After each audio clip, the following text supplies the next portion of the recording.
Darshan and ಗ್ಯಾಂಗ್ನಿಂದ Renukaswamy ಹತ್ಯೆ ಪ್ರಕರಣ ಸಂಬಂಧ ಈಗ ಆಲ್ರೆಡಿ ಆರೋಪಿಗಳು ಪರಪ್ಪನ ಅಗ್ರಹಾರದಲ್ಲಿದ್ದಾರೆ. ಆರೋಪಿ ಪವಿತ್ರ ಗೌಡಗೆ ಮನೆಯೂಟಕ್ಕೆ ಕೆಳಹಂತದ ನ್ಯಾಯಾಲಯ ಪರ್ಮಿಷನ್ ಕೊಟ್ಟಿತ್ತು. ಆದರೆ ಈಗ ಮನೆಯೂಟದ ಭಾಗ್ಯ ಇಲ್ಲ. ವಾರಕ್ಕೊಂದ್ಸಲ ಮನೆ ಊಟ ಕೊಡಬಹುದು ಅನ್ನೋ ಆದೇಶಕ್ಕೆ ಹೈಕೋರ್ಟ್ ಬ್ರೇಕ್ ಹಾಕಿದೆ. ಪವಿತ್ರ ಗೌಡ, ಲಕ್ಷ್ಮಣ್ ಹಾಗೆ ನಾಗರಾಜ್ಗೆ ಮನೆ ಊಟ ಕ್ಯಾನ್ಸಲ್. ನ್ಯಾಯಮೂರ್ತಿ ಎಂ ನಾಗಪ್ರಸನ್ನ ಅವರಿದ್ದಂತಹ ಹೈಕೋರ್ಟ್ ಪೀಠ ಆದೇಶ ಹೊರಡಿಸಿದೆ. ದರ್ಶನ್ ಮತ್ತು ಗ್ಯಾಂಗ್ನಿಂದ ರೇಣುಕಾಸ್ವಾಮಿ ಹತ್ಯೆ ಪ್ರಕರಣದಲ್ಲಿ ಜೈಲು ಪಾಲಾಗಿರುವಂತಹ ಪವಿತ್ರ ಗೌಡ ಸೇರಿದಂತೆ ಇತರರು ಒಂದಷ್ಟು ಜನ ಮನೆ ಊಟಕ್ಕೋಸ್ಕರ ಅರ್ಜಿಯನ್ನ ಹಾಕಿತ್ತು. ಸಿಟಿ ಸಿವಿಲ್ ಕೋರ್ಟ್ ಅಲ್ಲಿ ಅದಕ್ಕೆ ಪರ್ಮಿಷನ್ ಕೂಡ ಸಿಕ್ಕಿತ್ತು. ಆದರೆ ಈಗ ಹೈಕೋರ್ಟ್ ಆ ಆದೇಶಕ್ಕೆ ಬ್ರೇಕ್ ಹಾಕಿದೆ. ನ್ಯಾಯಮೂರ್ತಿ ನಾಗಪ್ರಸನ್ನ ಅವರಿದ್ದಂತಹ ಪೀಠ ಈ ಹೈಕೋರ್ಟ್ನ ಆದೇಶಕ್ಕೆ ಬ್ರೇಕ್ ಹಾಕಿದೆ. ಇನ್ನು ಮುಂದೆ ಮನೆ ಊಟ ವಾರಕ್ಕೊಂದ್ಸಲ ಮನೆ ಊಟ ಕೊಡೋ ಹಂಗಿಲ್ಲ. ವಾರಕ್ಕೊಂದ್ಸಲ ಮನೆ ಊಟದ ಭಾಗ್ಯ ಇಲ್ಲ. ವಿಶೇಷ ಸಂದರ್ಭಗಳಲ್ಲಷ್ಟೇ ಮನೆ ಊಟಕ್ಕೆ ಅವಕಾಶ ಇರುತ್ತೆ.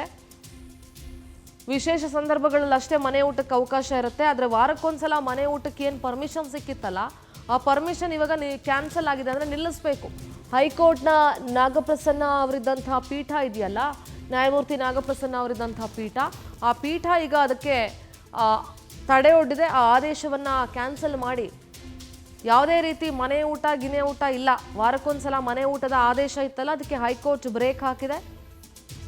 ಸದ್ಯಕ್ಕೆ ಮನೆ ಊಟದ ಭಾಗ್ಯ ಇಲ್ಲ. ಎಲ್ಲ ಅಲ್ಲಿರುವಂಥ ವಿಚಾರಣಾಧೀನ ಖೈದಿಗಳು ಏನು ಊಟ ಮಾಡ್ತಾರೋ ಅದೇ ಊಟವನ್ನು ಇವರು ಕೂಡ ಮಾಡಬೇಕು.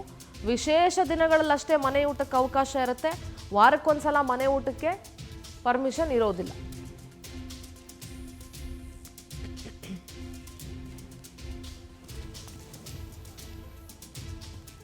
ಐವತ್ತೇಳನೇ CCH ಕೋರ್ಟ್ ಪರ್ಮಿಷನ್ ಕೊಟ್ಟಿತ್ತು ವಾರಕ್ಕೊಂದ್ಸಲ ಮನೆ ಊಟಕ್ಕೆ. ಆದರೆ ಆ ಆದೇಶಕ್ಕೀಗ ಹೈಕೋರ್ಟ್ನ ನ್ಯಾಯಮೂರ್ತಿ ಎಂ ನಾಗಪ್ರಸನ್ನ ಅವರಿದ್ದಂಥ ಪೀಠ ಬ್ರೇಕ್ ಹಾಕಿದೆ. ಒಬ್ಬೊಬ್ಬರಿಗೆ ಒಂದು ರೀತಿಯ ಸವಲತ್ತನ್ನು ಕೊಡ್ಲಿಕ್ಕೆ ಆಗೋದಿಲ್ಲ, ಅದು ಕಾನೂನು ಬಾಹಿರ ಆಗುತ್ತೆ. ಸುಪ್ರೀಂ ಆದೇಶ ಉಲ್ಲಂಘನೆಯಾದರೆ ಅಧಿಕಾರಿಗಳ ಮೇಲೆ ಕ್ರಮ ತೆಗೆದುಕೊಳ್ಬೇಕಾಗತ್ತೆ. VIP ಗಳು ಅನ್ನೋ ಕಾರಣಕ್ಕೆ ಅವ್ರಿಗೆ ಸ್ಪೆಷಲ್ ಟ್ರೀಟ್ಮೆಂಟ್ ಕೊಡ್ಲಿಕ್ಕಾಗಲ್ಲ. ವಿಶೇಷ ಸಂದರ್ಭದಲ್ಲಿ ಮಾತ್ರ ಮನೆ ಊಟಕ್ಕೆ ಅವಕಾಶ ಇರೋದು. ಆದರೆ ಆ ನಿಯಮಗಳನ್ನು ಉಪೇಕ್ಷಿಸಿ ಮನೆ ಊಟಕ್ಕೆ ಆದೇಶಿಸಲಾಗಿದೆ. ಜೈಲು ಕೈಪಿಡಿಯಲ್ಲಿ, ಜೈಲಿನ ಮ್ಯಾನ್ಯುಯಲ್ನಲ್ಲಿ ಏನೆಲ್ಲ ನಿಯಮಗಳಿರುತ್ತೋ ಅದನ್ನು ಅನುಸರಿಸಲಾಗಿಲ್ಲ ಅಂತ ಹೇಳಿ 57ನೇ CCH ಕೋರ್ಟ್ನ ಆದೇಶಕ್ಕೆ ತಡೆಯಾಜ್ಞೆಯನ್ನು ಹೈಕೋರ್ಟ್ ಕೊಟ್ಟಿರೋದ್ರಿಂದ ಪವಿತ್ರ ಗೌಡ, ಲಕ್ಷ್ಮಣ್ ಹಾಗೆ ನಾಗರಾಜ್ಗೆ ಹೈಕೋರ್ಟ್ ನೋಟಿಸ್ ಕೂಡ ಕೊಟ್ಟಿದೆ. ಆ್ಯಂಡ್ ಆ ಊಟದ ಭಾಗ್ಯವನ್ನು ಕ್ಯಾನ್ಸಲ್ ಮಾಡಿದೆ. ನಮ್ಮ ಪ್ರತಿನಿಧಿ ವೆಂಕಟೇಶ್ ದೂರವಾಣಿ ಸಂಪರ್ಕದಲ್ಲಿ ಜಾಯ್ನ್ ಆಗ್ತಿದ್ದಾರೆ. ವೆಂಕಟೇಶ್, ಮನೆ ಊಟಕ್ಕೋಸ್ಕರ ಪವಿತ್ರ ಗೌಡ, ಲಕ್ಷ್ಮಣ್, ನಾಗರಾಜ್, ದರ್ಶನ್ ಕೂಡ ಅರ್ಜಿಯನ್ನು ಹಾಕೊಂಡಿದ್ರು. ಆದರೆ ದರ್ಶನ್ ಅವರ ಅರ್ಜಿಯನ್ನು ಪುರಸ್ಕರಿಸಿರಲಿಲ್ಲ. ಆದರೆ ಇವ್ರ 3 ಜನಕ್ಕೆ ವಾರಕ್ಕೊಂದು ದಿವಸ ಮನೆ ಊಟಕ್ಕೆ ಪರ್ಮಿಷನ್ ಕೊಡಲಾಗಿತ್ತು. ಆದರೆ ಹೈಕೋರ್ಟ್ನ ಪೀಠ ಈಗ ಅದಕ್ಕೆ ಬ್ರೇಕ್ ಹಾಕಿದೆ. ವೆಂಕಟೇಶ್, ಏನು ಹೇಳ್ತೀರಿ?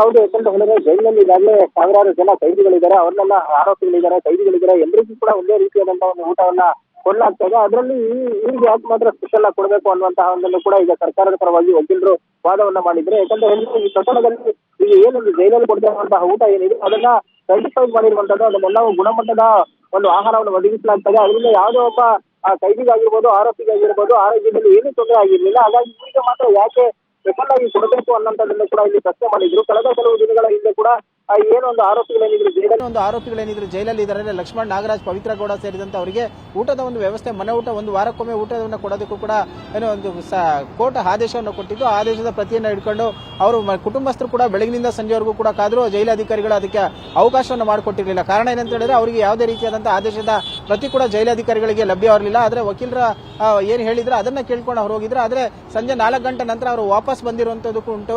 ಆದರೆ ಈಗ ಅವರು ಏನೊಂದು ಸೆಷನ್ ಕೋರ್ಟ್ ಏನೋ ಒಂದು ಆದೇಶವನ್ನು ಕೊಟ್ಟಿತ್ತು ಮನೆ ಊಟ ಕೊಡಬೇಕು ಅಂತ ಹೇಳಿದ್ರೆ ಹೈಕೋರ್ಟ್ ಅದಕ್ಕೆ ತಡೆಯನ್ನು ಕೊಟ್ಟಿರುವಂತದ್ದು. ಅಲ್ಲಿರುವಂತವ್ರು ಎಲ್ಲರೂ ಕೂಡ ಕಾನೂನಿನ ಪ್ರಕಾರ ಒಂದೇ ಆಗಿರ್ತಾರೆ. ಅಪರಾಧಗಳನ್ನು ಮಾಡಿ ಒಳಗಡೆ ಬಂದಂತವರು ಕೂಡ ಏನೊಂದು ಶಿಕ್ಷೆನ ಅನುಭವಿಸಬೇಕು. ಹೊರಗಡೆ ಬಂದಂತ ಸಂದರ್ಭದಲ್ಲಿ ಒಂದು ತಾವು ಮಾಡಿರುವಂತಹ ಕೆಲಸ ಕೃತ್ಯ ಏನಿರುತ್ತೆ ಅದಕ್ಕೆ ಪ್ರಾಯಶ್ಚಿತವಾಗಿ ಹೊರಗಡೆ ಬಂದು ಹೊಸ ಜೀವನನ ನಡೆಸಬೇಕು. ಆ ದೃಷ್ಟಿಯಲ್ಲಿ ಕೂಡ ಈ ರೀತಿಯಾದಂತಹ ಒಂದು ಶಿಕ್ಷೆನ ಕೊಡೋದು. ಆದ್ರೆ ಕೆಲವರಿಗೆ ಮಾತ್ರ ಯಾಕೆ ಈ ರೀತಿಯಾದಂತಹ ಒಂದು ಟ್ರೀಟ್ಮೆಂಟ್ ಅಂತ ಹೇಳಿ ಕೂಡ ಹೈಕೋರ್ಟ್ ತಡೆಯಾಜ್ಞೆ ಕೊಟ್ಟಿರುವಂತದ್ದು. ಸದ್ಯ ವಿಚಾರಣೆಯನ್ನ 3ನೇ ತಾರೀಕಿಗೆ ಮುಂದೂಡಿರುವಂತಹದ್ದು. ಸಿಂಧೂರ, ಥ್ಯಾಂಕ್ ಯು ವೆಂಕಟೇಶ್, ನಿಮ್ಮೆಲ್ಲ ಡೀಟೇಲ್ಸ್ಗಾಗಿ.